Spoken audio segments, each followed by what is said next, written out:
আমরা class 11-এর unit 3 sell চ্যাপ্টারটা পড়ছিলাম, তাই তো?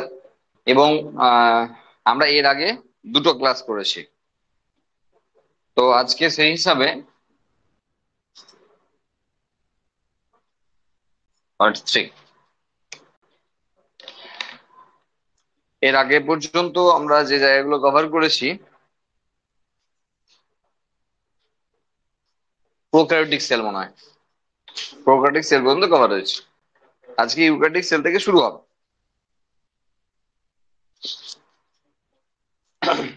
ঠিক আছে, তো দেখো এনসিইআরটি দেখো, আমি এখান থেকে দেখছি। দে হ্যাভ ইউক্যারিওটিক সেল, হ্যাঁ,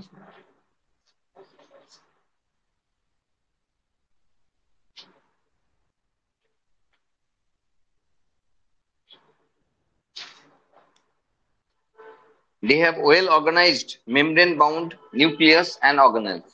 দেখো, যেটা আমরা প্রোক্যারিওটিক সেলে দেখতে পেলাম না, তাই না? প্রোক্যারিওটিক সেলের মেইন যে ফিচার্স গুলো ছিল, সেই ফিচার্সে আমরা যে পয়েন্ট গুলো দেখেছিলাম, সেখানে দেখেছিলাম যে membrane bound cell organelle absent রয়েছে।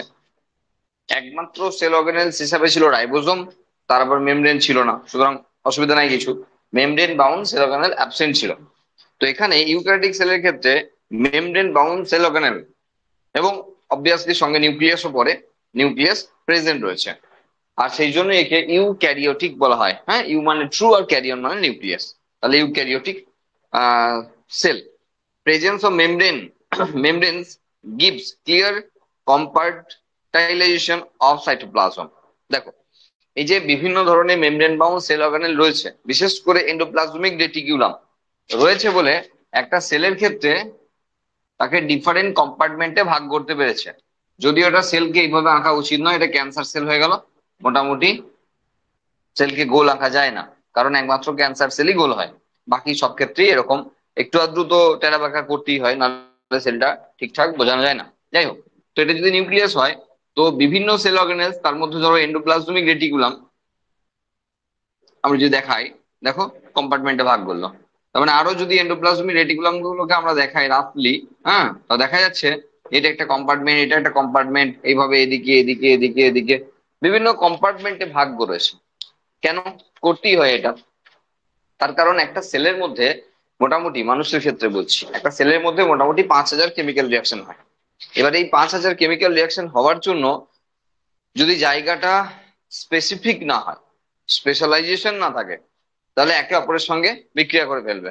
আর যেটা রাসায়নিক বিক্রিয়ার ক্ষেত্রে বা কেমিক্যাল রিয়াকশনের ক্ষেত্রে অবশ্যই একটা ডিসঅ্যাডভান্টেজ বলতে পারি আমরা। হ্যাঁ, তো সেই জন্য এখানে কম্পার্টমেন্টে ভাগ করা সাইটোপ্লাজমকে অত্যন্ত গুরুত্বপূর্ণ বিষয়, এবং সেটা ইউক্যারিওটিক সেলে হয়েছে। Their genetic material is organised into chromosome. দেখো, অর্গানাইজড ইনটু ক্রোমোজোম আমরা জানি। সেল ডিভিশন পড়তে গিয়ে আমরা 11-এ যেটুকু পড়েছি, তাতে আমরা দেখেছিলাম ডিভিশনাল ফেজ আর ইন্টারফেজ, দুটো ফেজ রয়েছে। এবার ডিভিশনাল ফেজে যেটা ক্রোমোজোম, সেটাই ইন্টারফেজে নিউক্লিয়াস। তো এখানে যখন বলছে যে their genetic material is organised into chromosomes, তার মানে অর্গানাইজড ইনটু নিউক্লিয়াসও হতে পারে। মানে শুধু যে ক্রোমোজোম হতে পারে এমন নয়, নিউক্লিয়াসও হতে পারে। বোঝা গেল? এখন এনসিইআরটি যখন সেক্ষেত্রে ক্রোমোজোম বলছে, আমরা অবশ্যই ক্রোমোজোম হিসাবেই ধরে রাখবো। আবারও বলছি যে নিউক্লিয়াস আর ক্রোমোজোম দুটো অল্টারনেটিভ স্টেজ, দুটো আলাদা আলাদা ফেজে দেখা যায়।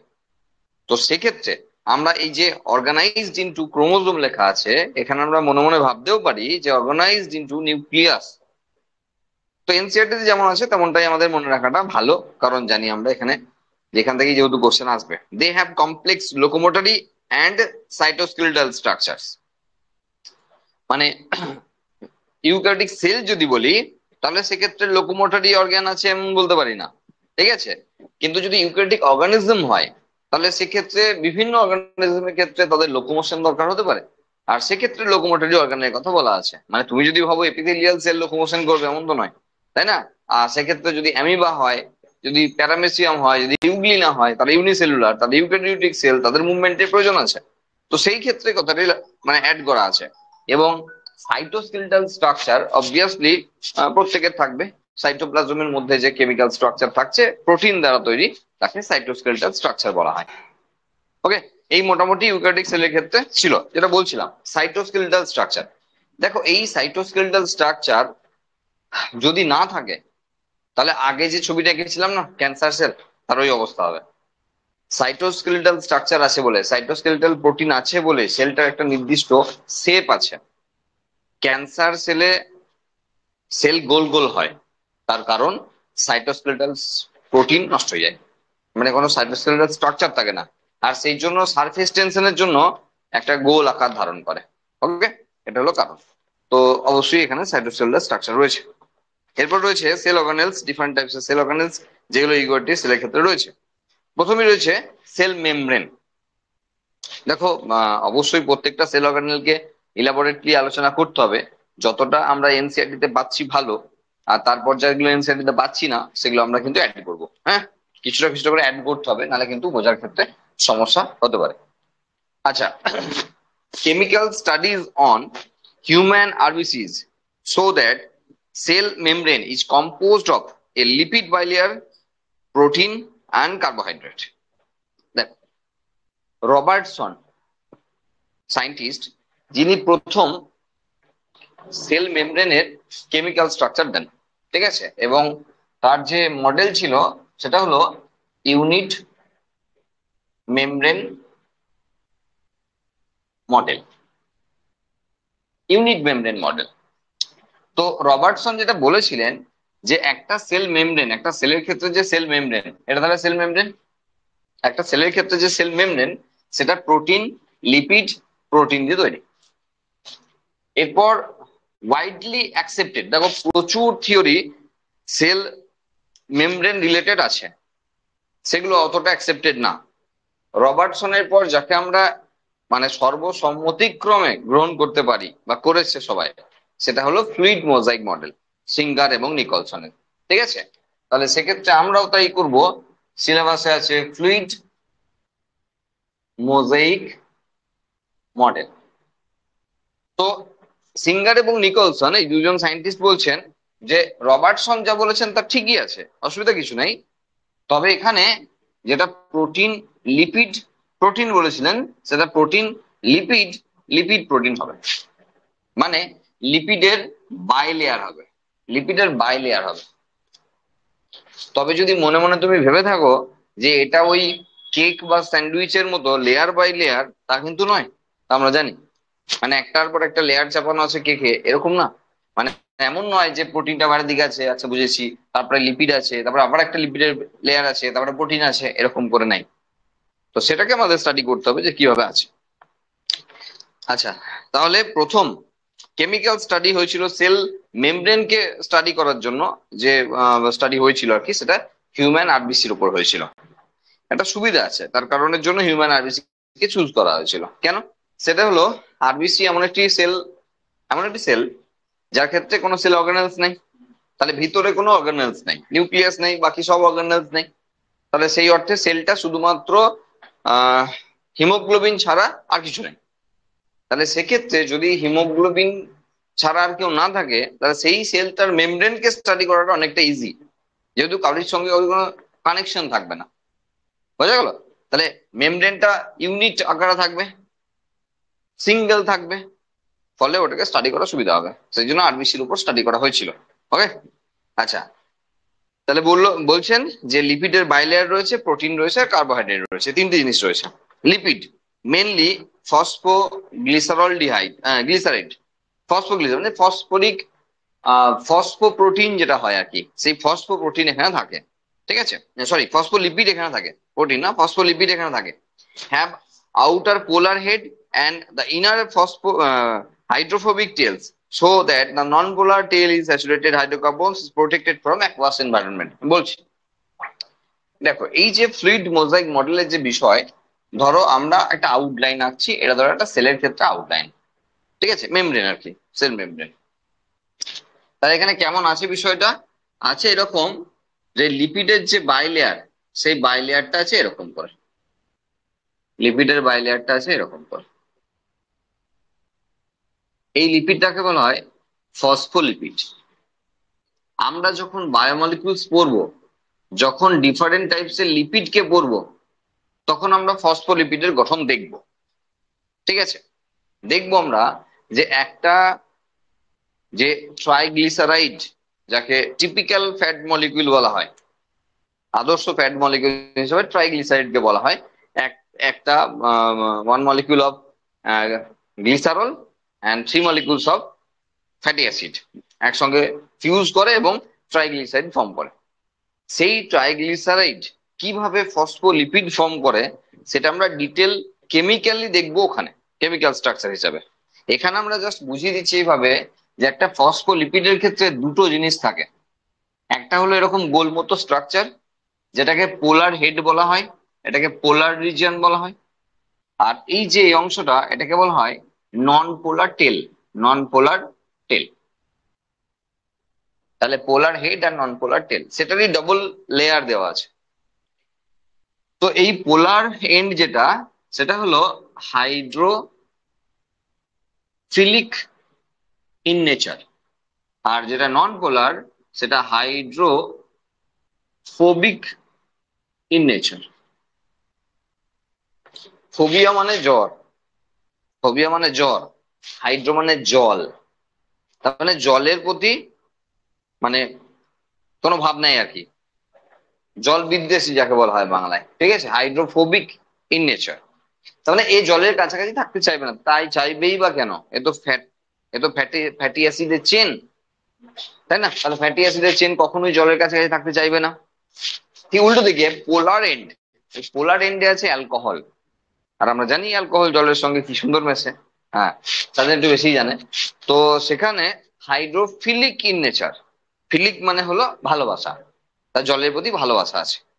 তাহলে এখানে দেখো সেই হিসাবে এটা যদি একটা সেল হয়, তাহলে সেলের এটা সাইটোপ্লাজম সাইট নো ডাউট, আর এটা intercellular space or outer side, যাই বলি না কেন। তাহলে এখানেও কিন্তু জল থাকবে বা আছে, আর আউটার সাইডেও জল আছে, আমরা ধরেই নিতে পারি, মানে ইন্টারসেলুলার স্পেসে জল আছে থাকে ধরে নিতে পারি। তা দেখো ঠিক পোলার এন্ড যাদের জলের সঙ্গে ভাব আছে, তারা কিন্তু ঠিক জলের দিকে আছে, এদিকেও ওদিকেও। আর যাদের জলের সঙ্গে ভাব নেই, তারা তারা ওই অ্যাকুয়াস এনভায়রনমেন্ট থেকে দূরে সরে গেছে। এটা অ্যাকুয়াস এনভায়রনমেন্ট, তাহলে এটা অ্যাকুয়াস এনভায়রনমেন্ট, তাহলে সেখান থেকে দূরে সরে গেছে, সেই জন্য টেল গুলোকে ভেতর দিকে ঢুকিয়ে নিয়েছে। আর সেটাই এখানে বলা হচ্ছে, এই লাইনটা সেটাই বলা হচ্ছে যে lipids have outer polar head, যে outer polar head and the inner hydrophobic tails. So the non-polar tail saturated hydrocarbons, মানে এটা স্যাচুরেটেড ফ্যাটি অ্যাসিডের কথা বলা আছে, স্যাচুরেটেড হাইড্রোকার্বনস, ফ্যাটি অ্যাসিডের চেন তো হাইড্রোকার্বন, হ্যাঁ, এইচ টু ও, সরি, তুমি CH2 এরকম করে আছে হাইড্রোকার্বন চেনটা, শেষে COOH আছে, তাই তো? তাহলে CH3, তারপরে CH2 চলছে, শেষে COOH আছে। আমরা যখন বায়োমলিকুলস পড়বো, যখন লিপিড পড়বো, তখন ডিটেলস আমরা বুঝিয়ে দেবো ব্যাপারগুলো। তো এখানে বলা হচ্ছে যেটা বললাম আর কি, পোলার এবং নন পোলার এন্ড কেমন করে আছে সেই লাইনটা বলা আছে। Ratio of protein and lipid varies in different sales.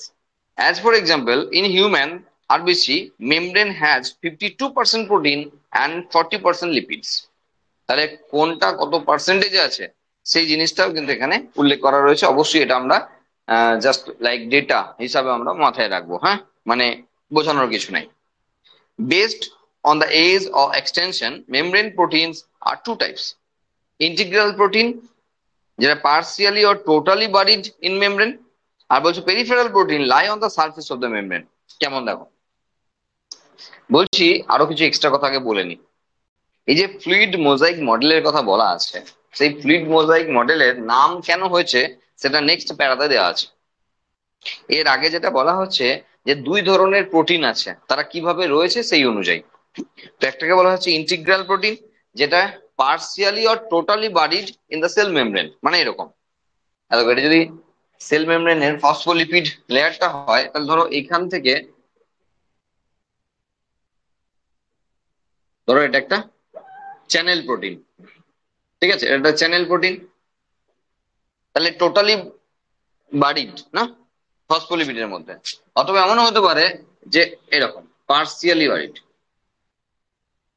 তাহলে ফসফোলিপিডের যে লেয়ার রয়েছে তার মধ্যে টোটালি পোতা আছে, এরকম হতে পারে, বা বসানো আছে, ততটা থিকনেসে আছে, অথবা পার্সিয়ালি আছে, এরকম হতে পারে। এটাকে বলা হচ্ছে ইন্টিগ্রাল প্রোটিন। আর পেরিফেরাল প্রোটিন কোনটা? সেটা হলো লাই সারফেস অন দা মেমব্রেন, মানে ওই লিপিড আর কি, মানে এরকম। সেটা কিন্তু এইভাবে মেমব্রেনের মধ্যে বলবো না, ফসফোলিপিড লেয়ারের বাইলেয়ারের মধ্যে ডুবে নাই। ধরো এরকম, যে এইভাবে আছে, এইভাবে, ঠিক আছে? তাহলে কি হলো, লিপিডের সঙ্গে জুড়ে আছে। তাহলে সেই অর্থে এই গোটা স্ট্রাকচারটাকে আমরা আহ লাইপোপ্রোটিন বলতে পারি। লিপিড আর প্রোটিন, লাইপোপ্রোটিন। তাহলে এই স্ট্রাকচারটাকে তখন আমরা লাইপোপ্রোটিন বলতে পারি। বোঝা গেল কি বললাম? তাহলে মেমব্রেন প্রোটিন কিভাবে আছে সেই অনুযায়ী দুটো টাইপ হলো, ইন্টিগ্রাল প্রোটিন লাল রঙের গুলো, আর যেটা পেরিফেরাল প্রোটিন সেটা গ্রিন কালারের রয়েছে। হলো? এবার দেখো, fluid mosaic model of cell membrane কি বলছেন?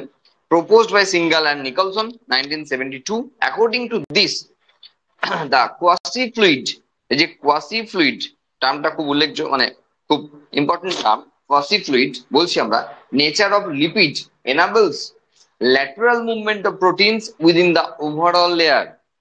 মানে মানে হলো, ফ্লুইড মোজাইক মডেলের নাম ফ্লুইড মোজাইক মডেল কেন? সেটা হলো যে এই যে পোলার এন্ড গুলো না, একটা পোলার এন্ডের সঙ্গে আরেকটা পোলার এন্ডের না পোলারিটি আছে, তাই জন্য তো নামগুলো পোলার দিয়েছে। তার মানে এই পোলারের সঙ্গে, এটা যদি পোলার এন্ড হয় এটা লেজটা হয়, এটা যদি পোলার এন্ড হয় মানে হেডটা হয়, এটা যদি লেজটা হয়, তাহলে এই হেডের সঙ্গে এই হেডের মানে অ্যাটাচমেন্ট একটা আছে আর কি, মানে একটা পোলারিটি আছে, একটা চার্জের ব্যাপার আছে। সেই জন্য যদি আমরা একটু ঘেঁটেও দিই, মানে একবারে ঘেঁটে দিলে হবে না, ওভারঅল যদি ধরো পেন দিয়ে ঠুকে দিলাম একবার, তাহলে ওরা একটু অগোছালো হয়ে যাবে, কিন্তু আবারও কিছুক্ষণ পর ও ঠিক ওরকম জায়গায় ফিরে আসবে। যেমন ধরো একটা পুকুরে যদি আমরা ঘাটে নেমে জলটাকে একবার ভালো করে পা দিয়ে দুলিয়ে দিলাম, তাহলে ঢেউ উঠলো, কিছুক্ষণ পর আস্তে আস্তে আস্তে আস্তে কিন্তু ঢেউ। তাহলে এই এই যে নেচারটা, এটা ফ্লুইডিটি। এই যে ফ্লুইড মোজাইক মডেলে ফ্লুইড কথাটার অর্থ এটা। মেমব্রেনকে আমি এরকম আঁকছি, তো আমি বলতে পারি না যে মেমব্রেনটা 1 ঘন্টা পর এরকমই থাকবে। আমি হালকা ডটেড লাইনে চেঞ্জ করতেই পারি যে মেমব্রেনটার এই পরিবর্তন হয়েছে। বোঝা গেল? কারণ মেমব্রেন এভাবে ফিক্সড হয় না, কারণ ফ্লুইডিটি আছে। ওই যে কোয়াসি ফ্লুইড কথাটা বলা আছে না, এর মানে এটাই। বোঝা গেল? কারণ কারণ এই যে মেমব্রেনের যে ফসফোলিপিড এর বাইলেয়ার রয়েছে, এই বাইলেয়ারের এরকম নেচারের জন্য এর ফ্লুইডিটি ব্যাপারটা আসছে, আর সেই জন্য মডেলের নামে ফ্লুইড লাগানো আছে। ঠিক আছে? এবার মোজাইক কথাটা কেন ইউজ করা হয়? মোজাইক মানে কি? আমরা মোজাইক করা বাড়ি বলতে বুঝি যে মার্বেল করা, মার্বেল দেওয়া বাড়ি বা মার্বেল বসানো বাড়ি, এরকম কিছু বুঝি। কিন্তু মোজাইক কথাটির অ্যাকচুয়ালি অর্থ হলো নকশা বা ডিজাইন। ঠিক আছে? এখানে কি হয়, এখানে যদি আমরা দেখো, এখানে হিসাব মতো আমরা তো এটা 2D ভিউ দেখছি, তাহলে 3D ভিউ দেখতে গেলে তোমাকে কি করতে হবে, একটা ফুটবলের মতো গোল মোটামুটি ভাবতে হবে। মোটামুটি ভাবো, গোল মতোই ভাবো, আর কি করবে। তাহলে ফুটবলের যে থিকনেসটা, সেই থিকনেসটা তোমাকে মেমব্রেন ভাবতে হবে। এবার ভিতর দিকে সাইটোপ্লাজম আছে, বাইরে দিকে আউটার সারফেস। তার মানে যে কোনো, তুমি যদি যে কোনো মানে ফুটবলটার যে কোনো সাইড যদি টপ ভিউ দেখো, তাহলে হিসাব মতো এরকম গোল গোল মাথা পাবো আমরা। শুধু মাথাই তো পাবো, আর তো কিছু দেখতে পাবো না, তাই না? মাথা ছাড়া আর কিছু দেখতে পাবো আমরা? পাবো না। এবার এই মাথাগুলোর মধ্যে মধ্যে জায়গায় জায়গায় এরকম আমরা ডিজাইন গুলো দেখতে পাবো, এরকম। ওই যে প্রোটিন গুলো, বিভিন্ন ধরনের প্রোটিন, এরকম ডিজাইন পাবো। আমি করছি না টাইম বাঁচানোর জন্য, তুমি এই ব্লু কালারের গোলগুলোকে গোটা পেজ জুড়ে করে নাও মনে মনে, আর জায়গায় জায়গায় শুধু প্রোটিন গুলোকে বসিয়ে দাও, তাহলে হয়ে গেল নকশা। আর সেই জন্য মডেলের নাম মোজাইক, মোজাইক মডেল। ঠিক আছে? তো সিঙ্গার আর নিকলসন এই নামটা দেওয়ার পেছনে এই কারণ দেখিয়েছেন, যেটাকে ফ্লুইড মোজাইক মডেল বলা হয়। এবার এই যে মেমব্রেন রয়েছে না, এই মেমব্রেনের যে প্রোটিন গুলো রয়েছে, তাতে ডিফারেন্ট টাইপস এর প্রোটিন রয়েছে। তাতে সেটা চ্যানেল প্রোটিন হতে পারে। লাল রঙের এই প্রোটিনে যে দেখানো হয়েছে মেনলি এটা চ্যানেল প্রোটিন, ঠিক আছে। এখানে এটা মোটামুটি কেরিয়ার প্রোটিন হিসাবে দেখানো হয়েছে, রিসেপ্টরও হতে পারে। এটা মোটামুটি কেরিয়ার হিসাব প্রোটিন হিসাবেই মোটামুটি দেখানো হচ্ছে। তার মানে একটা প্লাজমা মেমব্রেন সেলের ক্ষেত্রে ভীষণ ভীষণ ভাইটাল জিনিস। কারণ অ্যানিমাল সেলের এটা তো ফার্স্ট অ্যান্ড লাস্ট লেয়ার বলতে পারো, কারণ গ্লাইকোক্যালিক্স একটা আবরণ আছে ঠিক আছে, কিন্তু একটাই লেয়ার। আর এটা প্ল্যান্ট সেলের জন্য সেকেন্ড লেয়ার, সেল ওয়াল আছে বাইরের দিকে, সে আবার ডেড। তো সেই হিসাবে একটা সেলের সেল মেমব্রেন ঠিক করে দেয় যে গোটা সেলের ভিতরের সঙ্গে বাইরের কানেকশন কেমন হবে। কারণ cell wall permeable to all, ওর কোনো বাছাবাছির কেস নেই, পারমিয়েবল, সব পারমিয়েবল, সব ভেদ্য। ওর থেকে ছোট মানে সেল ওয়ালের যে ছিদ্র পথ তার থেকে ছোট যা হবে সব এলাও, তার থেকে বড় যারা সবাই আটকে গেল, মানে বাছাবাছির কোনো কেস নাই। আর যে বাছাবাছির কেসটা কিন্তু এ পারে। আমরা সেল মেমব্রেন পড়ছি মানে ভাবতে হবে ব্যাকটেরিয়া থেকে মানুষ সব সব পড়ছি আমরা। এবং আমরা বলেছিলাম যে ব্যাকটেরিয়ার সময় আমরা সেল মেমব্রেন পড়লাম না, আমরা সেল মেমব্রেন ব্যাকটেরিয়ার আছে, তা সেটা ভাবতে হচ্ছে। এবার মানুষের দেহের মধ্যে তুমি ভেবে নাও কত জায়গায় কত রকম সেল আছে, তাই না? কোথাও সেল রয়েছে ধরো এপিথেলিয়াল টিস্যু রয়েছে, হ্যাঁ। কোথাও সেই সেলের ক্ষেত্রে দেখা যাচ্ছে যে বাইরে স্কিন সারফেস তৈরি করেছে, কোথাও সেটা লাংস এর ক্ষেত্রে ফুসফুসের মতো অ্যালভিওলাইয়ের জায়গায় রয়েছে, কোথাও আবার এক্সক্রিটরি সিস্টেমে হেনলি লুপের মতো জায়গায় রয়েছে। গোটা বডিতে আছে, অল ওভার বডিতে আছে। তাহলে কোথাও গ্যাসিয়াস এক্সচেঞ্জ করে, কোথাও জল জল এক্সচেঞ্জ করে, কোথাও অন্যান্য পদার্থ এক্সচেঞ্জ করে, বিভিন্ন জায়গায় বিভিন্ন রকমের মেকানিজম আছে। তো সবই তো এরকম সেলের মেমব্রেনের থ্রু দিয়ে হবে। এবার আমি পয়েন্টে আসি, সেটা হলো এই যে লিপিড যার সঙ্গে ভাব নাই জলের, তাহলে যদি আমরা ফুসফুসের অ্যালভিওলাইয়ের কথা বলি, তাহলে আরামসে তারা কিন্তু বাইরের সারফেস থেকে ভিতরের মানে সাইটোপ্লাজমে তারা কিন্তু গ্যাসিয়াস এক্সচেঞ্জ করতে পারে, হায়ার টু লোয়ার কনসেন্ট্রেশন, কোনো সমস্যা নেই। কিন্তু যদি জল হয়, জলে গোলা কোনো জিনিস হয়, তাহলে ও তো কখনোই পার করতে দেবে না। এই এই এর থ্রু দিয়ে কখনো পার করতে দেবে মনে হয়? কখনো পার করতে দেবে না। এটা গ্যাসিয়াস এক্সচেঞ্জ হতে পারে, কিন্তু জলে গোলা কোনো কিছু এ পার করতে দেবে না। তার মানে তখনই অন্য জনের হেল্প লাগবে, আর তারা হলো প্রোটিন।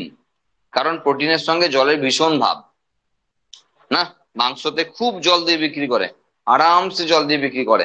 আমরা যখন ছাগলের দোকানে গিয়ে ভাবি, মানে মাটন কিনতে গিয়ে যখন ভাবি যে লোকটা খুব পরিষ্কার পরিচ্ছন্ন, বেশ সুন্দর করে ধুয়ে মুছে দিচ্ছে, তো ধোকা দিচ্ছে। কারণ 750 টাকা কিলো মাটন, সেখানে তোমাকে যদি 100 গ্রাম জল খাওয়াতে পারে 1 কিলোতে, তার মানে 75 টাকা তোমার কাছ থেকে জল বিক্রি করে পেয়েছে, যেখানে আমাদের এই জায়গায় জলের দাম মোটামুটি জিরো। মানে নিতে পারলেই হলো ট্যাপ খুলে, তাই তো? তাহলে সেটা 75 টাকা দিয়ে বিক্রি করে দিয়েছে, বাড়ি গিয়ে দেখলে খানিকক্ষণ পর জল বেরিয়ে গেছে। ওকে, কারণ প্রোটিন যখন গরম আছে না তখন প্রচুর জল টানবে, আর সেই সুবিধাটাই ওরা লাগায়, সে মানে সেই মেকানিজমটাকেই ওরা লাগায়। কাটার সঙ্গে সঙ্গে জল ঢেলে দিল খানিক যতটা পারলো, তারপরে আচ্ছা করে ধুয়ে দিল, যতবার যাবে ততবার ধুয়ে দিল, মনে হবে কি পরিষ্কার পরিচ্ছন্ন লোক এটা, হ্যাঁ। ঠিক মুরগির দোকানে একই কেস হয়, ছালটা ছাড়ানোর পর আচ্ছা করে বালতিতে কবার চুবিয়ে নিল। আমরা ভাবি খুব সুন্দর পরিষ্কার পরিচ্ছন্ন ভাবে দেবে, কিন্তু আদতে ও জল খাওয়াচ্ছে। আর সেটাও এখন 300 টাকা কিলো।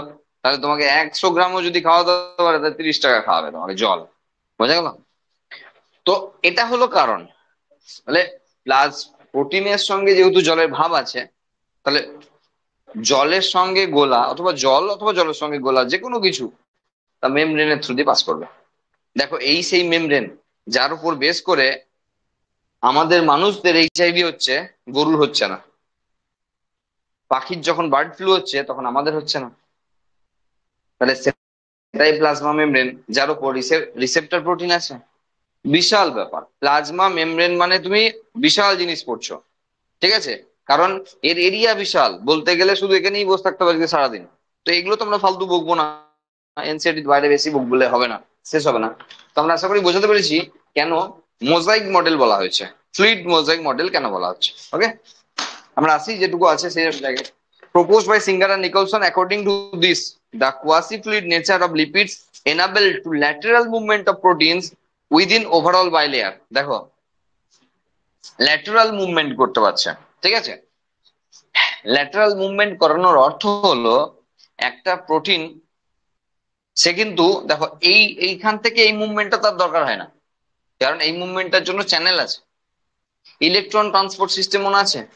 ইলেকট্রন ট্রান্সপোর্ট সিস্টেম যতটুকু মনে আছে, ইটিএস, যাকে আমরা প্রান্তীয় শ্বসন বলতাম ক্লাস 11-এ বাংলা যদি পড়েছি, তো প্রান্তীয় শ্বসন বলেছি, ইংলিশে তো ইলেকট্রন ট্রান্সপোর্ট সিস্টেম। তো মাইটোকন্ড্রিয়ার ইনার মেমব্রেনে সম্পন্ন হয় বিষয়টি, এবং যার থ্রু দিয়ে এটিপি জেনারেট করে। তো ওখানে ইলেকট্রনকে ট্রান্সপোর্ট করতে হয় ইনার মেমব্রেন অফ মাইটোকন্ড্রিয়ার থ্রু দিয়ে।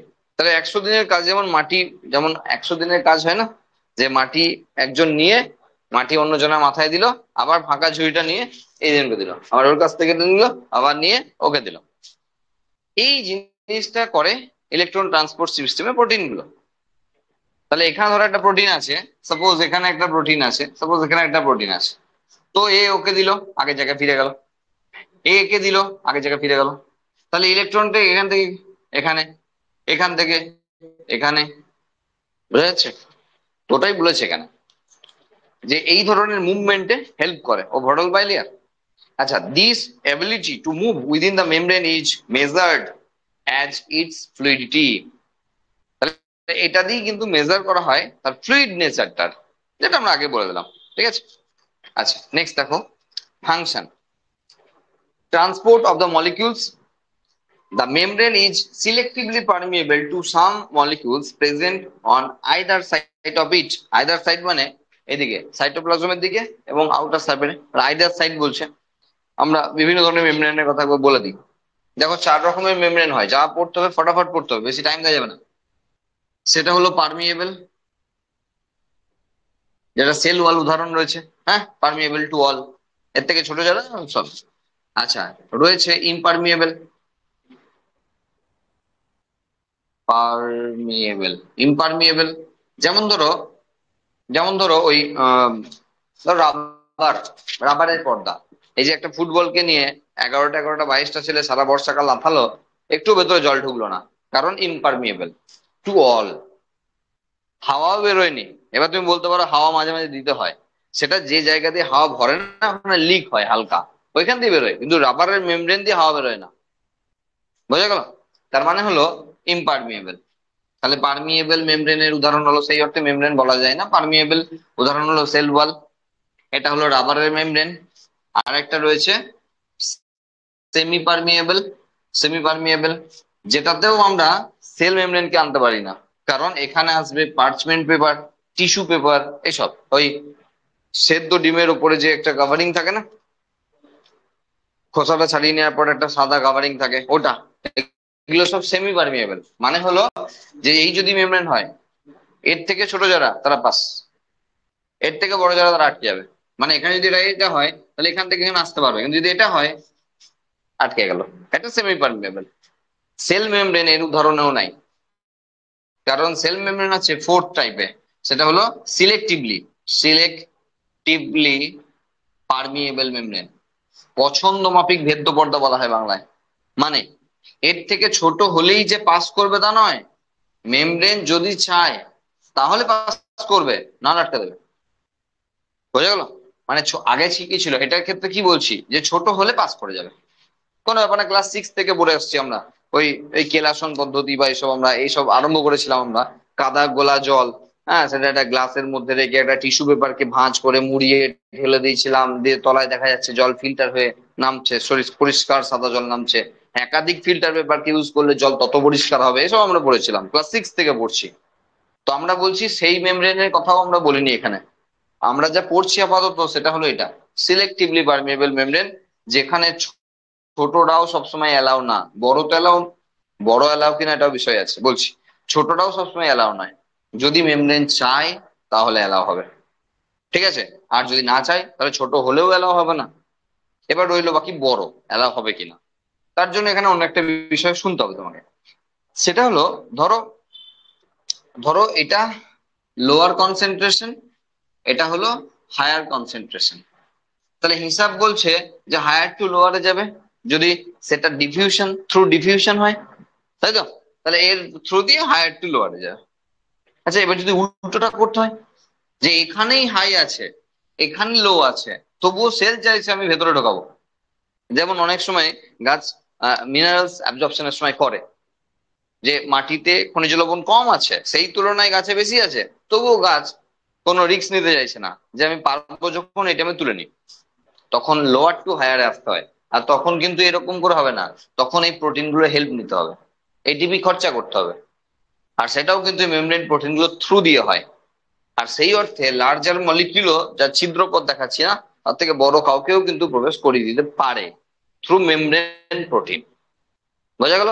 আমরা সমস্ত কিছু ডিটেলস আসবো, কারণ আমরা আবার বলছি প্লাজমা মেমব্রেন পড়ছি মানে ওভারঅল সেল বায়োলজি পড়ছি। তো জায়গায় জায়গায় না এলে আমরা এর ডিটেলস খুঁটিনাটি আমরা বলতে পারবো না। ঠিক আছে, এটা ওভারঅল হচ্ছে। 2 নম্বর পয়েন্ট দেওয়া আছে ফাংশনে, due to the fluid nature the plasma membrane can help in cell growth, formation of intercellular junction, secretion, endocytosis, cell division etcetera. দেখো, প্রত্যেকটা টার্ম আলাদা আলাদা জায়গার আলাদা আলাদা চ্যাপ্টার, সুতরাং এখানে আবারও বলছি টাইম নষ্ট করবো না আমরা। ঠিক আছে, তো এখানে ওভারঅল ব্যাপার হলো যে এই সেলটা যদি এই প্লাজমা মেমব্রেনটার নেচার যদি এমন হতো যে আমি আর বাড়বো না, তত কোনদিন সেল গ্রোথই হতো না। তাহলে এর কিন্তু ইলাস্টিসিটি নেচার আছে, কারণ এই যে ফসফোলিপিড খুব ইজিলি অ্যাভেলেবেল ইন সাইটোপ্লাজম, আর সেই জন্য যখন ইচ্ছা অ্যাড করে বাড়াতে পারে, যখন ইচ্ছা ভাঙতেও পারে মন মর্জি। যেমন ধরো একটা ভেসিকেল কি দিয়ে তৈরি? এই প্লাজমা মেমব্রেনে যা কন্টেন্ট সেই দিয়ে তৈরি। আমরা যত মেমব্রেন বাউন্ড সেল অর্গানেলকে পড়বো, প্রত্যেকটি মেমব্রেন, প্রত্যেকটি সেল অর্গানেলের যে membrane same as cell membrane, হ্যাঁ একই। একটা সেলের যে সেল মেমব্রেন, একটা নিউক্লিয়াসের যে মেমব্রেন সেম মেমব্রেন, একটা মাইটোকন্ড্রিয়ার যে মেমব্রেন সেম মেমব্রেন। সববার যাদের যাদের মেমব্রেন সব হয় ইউনিট, এই একা আর ডবল ইউনিট। বোঝা গেল? আর সেই জন্য সর্বদাই তোমাকে একটা মাথায় রাখতে হবে জিনিস, যে এটা যদি সেল মেমব্রেন, ধরো এটা ভেসিকেল সাপোজ, তাহলে একটা মেমব্রেন বাউন্ড স্ট্রাকচার, ভেতরে কি আছে আমি জানি না। আর এখানে ধরো আরেকটা ভেসিকেলের কথা বললাম, এখন এরা দুজন কাছাকাছি যদি ফিউজ করতে চায়, তাহলে সেটা খুব একটা কষ্টকর ব্যাপার নয় সেলের পক্ষে, ইজিলি ফিউজ করতে পারে।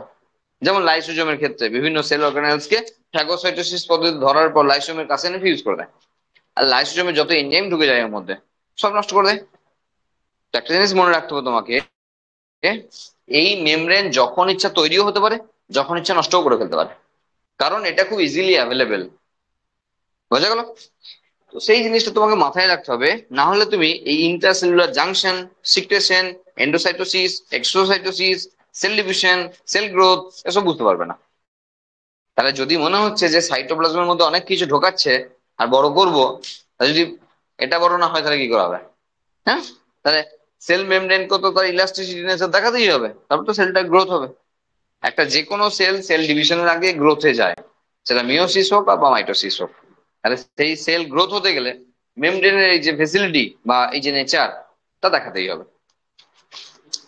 টাইপ অফ ট্রান্সপোর্ট ইজি ব্যাপার, এখানে আমরা বেশি আলোচনা করব না। প্যাসিভ ট্রান্সপোর্ট, যেখানে উইদাউট এক্সপেন্ডিচার অফ এনার্জি, আর অ্যাক্টিভ ট্রান্সপোর্ট, যেখানে মানে অবশ্যই এটিপি লাগবে। যে কোনো জায়গায় ট্রান্সপোর্টের ক্ষেত্রে, অ্যাবজর্পশনের ক্ষেত্রে, যখন প্যাসিভ লাগানো হয় তখন এটিপি লাগে না, যখন অ্যাক্টিভ লাগানো হয় তখন এটিপি লাগে। এটা হলো বেসিক জিনিস, আমরা প্রত্যেকেই প্রায় জানি। এবার যদি প্যাসিভ হয়, মানে যেখানে এনার্জি লাগছে না, সেটা দুটো প্রসেসের মধ্যে হতে পারে, মাধ্যমে হতে পারে। একটা হলো সিম্পল ডিফিউশন, মানে সরল ব্যাপন পদ্ধতি আর কি, হ্যাঁ। আর একটা হলো অসমোসিস বা অভিস্রবণ। এই দুটি পদ্ধতির মাধ্যমে ঘটনাটি ঘটতে পারে। আবারও একবার বলছি, উইথ এটিপি না উইদাউট এটিপি। যদি হায়ার টু লোয়ার হয়, একটু আগে বলে দিয়েছি সব, তাহলে কোনো খরচার প্রয়োজন নাই। ঠিক আছে, সেটা গ্যাসিয়াসও হতে পারে, সেটা জলের থ্রু দিয়েও হতে পারে, কোনো এনার্জি খরচা করতে হবে না, যেটাকে আমরা বলছি প্যাসিভ ট্রান্সপোর্ট।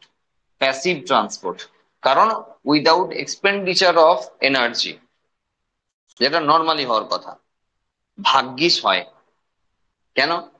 তার কারণ নাহলে আমাদের দিকেই যদি বিচার করি না, তাহলে সারাদিন খাবার নিয়ে বসে থাকতো। তো কেন বলছি, এই যে 24 ঘন্টা ধরে এই যে ইনহেল করছি আর এই যে বের করছি, যে গ্যাসিয়াস এক্সচেঞ্জ ফুসফুসে হয়ে চলেছে, একটুকুও খরচা নাই, কোনো খরচা নাই, ফ্রি অফ কস্ট।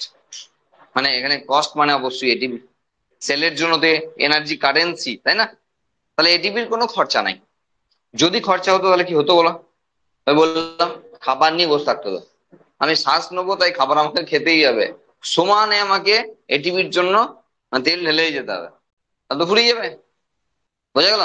তাহলে এমন বহু জায়গায় রয়েছে যেখানে কোনো রকম কোনো এক্সপেন্ডিচার নেই এনার্জির, আর সেই কারণের জন্য আমরা ওই 4-5 বেলা খেয়েও বেঁচে আছি আর কি। হ্যাঁ, নাহলে কিন্তু সবসময় খাবার নিয়েই বসে থাকতে হতো। ঠিক আছে, এর অল্টারনেটিভ কিছু হতো না। আচ্ছা, এই মোটামুটি বিষয় রয়েছে সেল মেমব্রেনের সঙ্গে। এবার সেল মেমব্রেন এত ছোট বিষয় না, অনেক কিছু আছে সেল মেমব্রেনে। যেমন আমরা ছোট্ট করে এখানে দেখালাম যে টাইপস অফ মেমব্রেন, সেখানে সেল মেমব্রেনকে আমরা রাখলাম সিলেক্টিভলি মেমব্রেন। যেমন আমরা অ্যাক্টিভ প্যাসিভের কথা বলছি, সেগুলো বিষয় রয়েছে। এখানেই আসবে পিনোসাইটোসিস, ফ্যাগোসাইটোসিস, এন্ডোসাইটোসিস, এক্সোসাইটোসিস। এগুলো আর পড়ার খুব একটা সময় পাবো না, আমরা জায়গা পাবো না। সেই জন্য এখানেই আমরা অল্প করে দেখে নেবো এনসিইআরটির বাইরে গিয়ে। কারণ এনসিইআরটির মানে নিট বাদেও যারা এক্সাম দেবে, এগ্রিকালচার বন্য কিছু, তো তাদের জন্য একটু একটু লাগবে। সেই জন্য আমরা এর সঙ্গেই কিন্তু সেগুলোকে অ্যাড করে দেখিয়ে দিচ্ছি। ঠিক আছে, কিচ্ছু না, সোজা সোজা ব্যাপার, ফটাফট হয়ে যাবে। এই দেখো, ধরো একটা, ধরো ধরো এটা একটা সেল সাপোজ, আর এখানে ধরো কিছু ব্যাকটেরিয়া এসছে, মানে যে কোনো কোনো ফরেন পার্টিকেল এসছে। তাহলে একটা সেল, সব সেল পারে না, যাদের ফ্যাগোসাইটোটিক নেচার আছে তারা পারে। কি করবে, এখান থেকে এটা একটা এরকম করে হাঁ মুখের মতো বানাবে, দিয়ে আস্তে আস্তে এই মুখটা আরো বাড়াবে, আরো বাড়াবে, আরো বাড়াবে, আমি আর বাড়ালাম না, একবারে ফিউজ করে দিলাম, হয়ে গেল একটা ভেসিকেল। তাহলে ভেসিকেলের মধ্যে প্যাক করে নিল। এবার এই এই প্যাক করা জিনিসটাকে ভেতরে ঢুকিয়ে নিয়ে ধরো লাইসোজোমের সঙ্গে ফিউজ করে দিল। ঠিক আছে, তাহলে এইটাকে আমি মুছলাম, মনে মনে এটাকে টেনে দাও, মনে মনে। তার মানে এটা বেশিক্ষণ লাগবে না এটা হতে। তুমি যদি বড় করতে চাও তাও করি না, কোনো অসুবিধা নেই। তাহলে যাকে এই দিক দিয়ে প্রবেশ করালো সে হলো এটা, এই যে ব্যাকটেরিয়া গুলো আছে। এবার এটাকে ফিউজ করে দিলাম, লাইসোজোমের যে এনজাইম সেগুলো এখানে মিশে গেল, ব্যাস দফা রফা করে দিল, ব্যাকটেরিয়া দফা রফা হয়ে গেল। এই যে সলিড মেটেরিয়াল ভেতরে ঢুকলো, তাহলে ঢুকলো যখন, তাহলে এন্ডো ঢুকছে তো সাইটোসিস। এবার যদি এটা সলিড হয় তাহলে ফ্যাগো, এটা যদি সলিড হয়, আর যদি লিকুইড হয় তাহলে পিনো, মানে অবভিয়াসলি সাইটোসিস। তাহলে ফ্যাগোসাইটোসিস আর পিনোসাইটোসিস, আমরা একটু শর্টকাট লেখার চেষ্টা করবো সবসময় এই নিচের কাছে, নাহলে কিন্তু আমরা মানে অসম্ভব হয়ে যাবে। হ্যাঁ, সিলেবাস শেষ করতে পারবো না। তাহলে এন্ডোসাইটোসিসের দুটো ভাগ, একটা পিনোসাইটোসিস, একটা ফ্যাগোসাইটোসিস। যদি সলিড হয় তাহলে ফ্যাগোসাইটোসিস, আর যদি লিকুইড হয় তাহলে পিনোসাইটোসিস। দুটোকে একসঙ্গে বলা হচ্ছে এন্ডোসাইটোসিস। হয়ে গেল। এইবার যেটা ঢুকিয়েছিল, দেখো ব্যাকটেরিয়া যা দিয়েই তৈরি হোক না কেন, ব্যাকটেরিয়া আমার কাছে ক্ষতিকারক হতে পারে, কিন্তু যে উপাদান দিয়ে তৈরি হয়েছে সেটা ক্ষতিকারক নাও হতে পারে, তাই না? বলছি একজন শত্রু আমার, এবার শত্রুর কাছে ধরো গলায় একটা সোনার চেন আছে, হাতে একটা সোনার বালা আছে, পকেটে গাদা টাকা আছে, দুটো আইফোন আছে। শত্রু আমার কাছে শত্রু হতে পারে, কিন্তু সেই শত্রুর কাছে জিনিসপত্রগুলো আমার কিন্তু শত্রুতা নাই, মানে ইচ্ছা করলে আমি ওটা নিতেও পারি যদি অপশন থাকে আমার কাছে। বোঝা গেল? তো সেরকমই ভাবো যে ব্যাকটেরিয়া আমার কাছে হতে পারে শত্রু, এই সেলটার কাছে হতে পারে শত্রু, কিন্তু ব্যাকটেরিয়া যাদের তৈরি হয়েছে, সেটা প্রোটিন হোক, কার্বোহাইড্রেট হোক, যাই হোক না কেন, সেটা আমার সেলের জন্য দরকারি হতেও পারে। তাহলে নষ্ট ফষ্ট যা হলো হলো, মারলো টারলো যা হলো হলো, যেগুলো দরকার সেগুলো সেলের মধ্যে রেখে দিল, আর যেগুলো দরকার নাই সেগুলো আবার প্যাক করলো। এবার এটাকে নিয়ে চলে এলো সাইড বরাবর, মানে মেমব্রেনের কাছাকাছি অংশে চলে এলো। ব্যাস, এত ব্যাপার তাকাবে, এত ফিউজ করে দিল, ফিউজ করে এটাকে ডিসলভ করে দিল। তাহলে এবার মনে টেনে দাও, ওটা মনে মনেই করতে হবে সবসময়, হ্যাঁ যা যা বলবো এটা মনে মনে টেনে দাও। তাহলে এর ভেতরে যা যা ছিল দেখো ছুঁড়ে ফেলে দিল, ব্যাস বাড়ি বাড়ি গেল। তাহলে এটা যদি এন্ড হয় তাহলে এটা এক্সো সাইটোসিস। এক্সোসাইটোসিস। তবে এই এক্সোসাইটোসিসের আরেকটা টার্ম হয়, সেটা হলো এমিওসাইটোসিস। পরীক্ষায় আসবে না, সেটাকে সেল ভমিটিং বলা হয়। এমিওসাইটোসিস, হ্যাঁ, ইমিওসাইটোসিস, ইমিওসাইটোসিস। এটা হলো যদি এমার্জেন্সি ওয়েতে এক্সোসাইটোসিস হয়, এমার্জেন্সি ওয়েতে, তখন তাকে এমিওসাইটোসিস বলা হয়, যাকে সেল ভমিটিংও বলা হয়। কারণ এটা এমার্জেন্সি ভাবে বার করতে হবে, নাহলে সেল বিপদে পড়ে যাবে।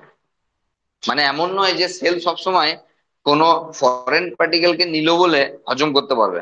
এমন অনেক সময়ই হয়, মানে আমরা যেমন হয় পরের বেলে এক গলা পর্যন্ত খেয়ে নিলাম, এবার দেখা গেল ঘরে গিয়ে বমি করলাম, হজম করতে পারছি না। তাহলে সেরকম তো হতেই পারে যে পাশে এসছে বলেই ভাবছে আমি একে ম্যানেজ করে দেবো, এ খেয়ে তো নিল, দিয়ে দেখা গেল আর কিছু ম্যানেজ করতে পারছে না, তখন কিন্তু সেল চাইবে ডাইরেক্টলি তাড়াতাড়ি বার করতে। তো সেটাকে সেল ভমিটিং বলা হয়। বোঝা গেল? এই মোটামুটি সেল মেমব্রেন। আরো অনেক কিছু আছে, কিন্তু কি আর বলবো, যাই হোক, আর দু একটা কথা বলে দিয়ে শেষ করবো এখানে সেল মেমব্রেনটাকে। এটা লিপিড, এটা লিপিড, এটা যদি প্রোটিন হয় তাহলে আমরা বলতেই পারছি যে লাইপোপ্রোটিন। ঠিক তেমনি এখানে কার্বোহাইড্রেটও থাকতে পারে। ধরো এটা কার্বোহাইড্রেট, সাপোজ এটা কার্বোহাইড্রেট, এরকম করে কার্বোহাইড্রেট ব্রাঞ্চড আছে, তাহলে এই জিনিসগুলো সবসময় বাইরের দিকে থাকবে। হ্যাঁ, এটা মাথায় রাখবে, নিটে আসে, নিটে কোশ্চেনটা আসে, আমি এগুলো মুছলাম নাহলে বেশি হিজিবিজি লাগছে। এটা হলো কার্বোহাইড্রেট, এটা হলো কার্বোহাইড্রেট, আর এটা হলো প্রোটিন। তাহলে আমরা একে গ্লাইকোপ্রোটিন বলতে পারি, গ্লাইকো, গ্লাইকো প্রোটিন।